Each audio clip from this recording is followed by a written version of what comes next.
Hello everyone, Matthew Simmons here from SimmonsEssentials. I want to bring you another original design. This is the Cascading Cylinder knot. Let's go ahead and get started. This is my left side.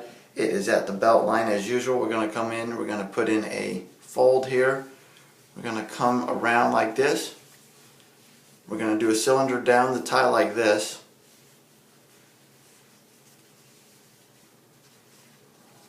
Like this right here. Okay, so we got that. So then we're going to come around, we're going to fold it in half like this. Put it underneath there. We're going to put it underneath, now we're going to go back and put it underneath all the layers of what we just did.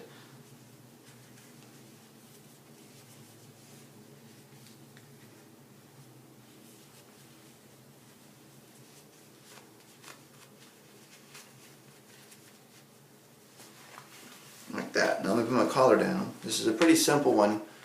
You're just taking the cylinder and you're just going down with it.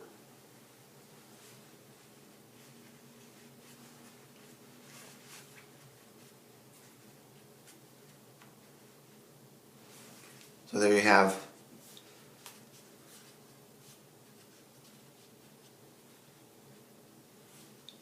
cascading cylinder. Cascading down, I'm just going to put my tie clip in. So again, see the picture of this knot on my Instagram account at SimmonsEssentials. And get that on there. So there you go. Oh no, it's all my friends. You're fearfully and wonderfully made. We'll see you in the next video.